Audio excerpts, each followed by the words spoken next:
Pasi e kemi lënë brumin në byreku të vi, e ndajmë 4 korlicër të mdhenj.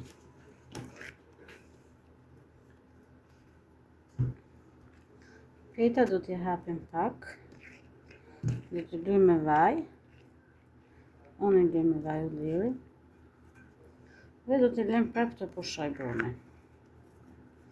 Do bëjmë rrethanik me patate. Petët i kam hapë në këtë madhësi dhe do t'i luj gjitha me vaj ulliri. Pastaj do t'a lë brumin të pushoj përsëri. E lëm në 10 minuta.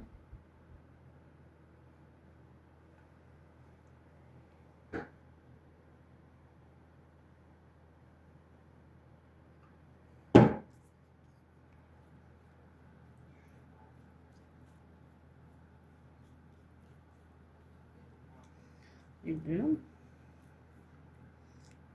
në forçë. Të lejmë të pushojmë. Pastaj do t'i hapim petët, po pa u vaj. Do t'i hapim me dorë. Edhe do bëjmë një rrethanik me patate. Do dalë shumë e shishtë. Ndërkohë që vijnë petët, ne përgatitemi me harxhën. Kemi marrë një kopër qepë, e kemi ngrirë në rende, unë zakonisht në rende e kryqepë. Dhe të gjithë gatimet që unë bëj me qepë, fillimisht i le pak sa të pinë lëngun e vetë, i fus dhe pak ujë. Ashtu të qepa e zirë edhe i jep më shije gjërave. Përme kemi lënë qepin të tretet me ujë. Qepa e ka pirë lëngun, tani i hedhin vajin ullirit. I hedh pak shumë, se do futen dhe patatet.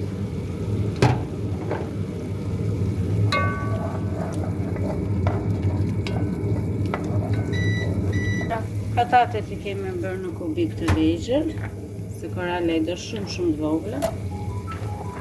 E patatet i shtim, tani do presim derisa patatet të skuqen, të marrin një ngjyrë të artë, ngjyrë të bukur. Në fund fare do t'i hedhim dhe erëzat, për erëza rigon edhe piper. Piper pak më shumë, se ajo e ka shumë qef piperin, dhe shumë e shishme, sidomos ke byreku. Avash. Patatet janë pothuajse të bëra, i kështim krip.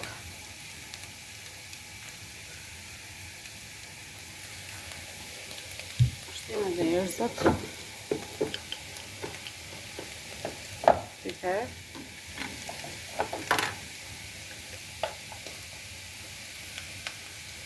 There we go.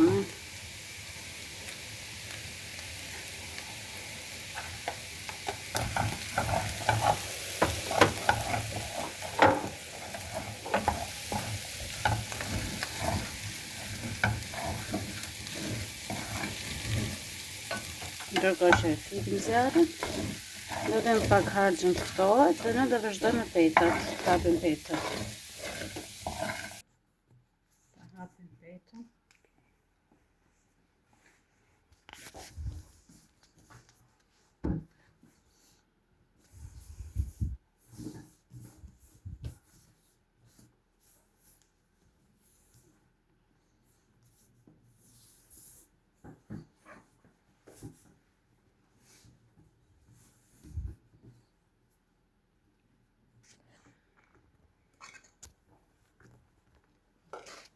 Nëse e hapëm petën, ne hedhim harxhën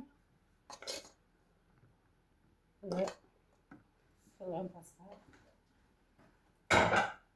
e mbledhim rrëlla.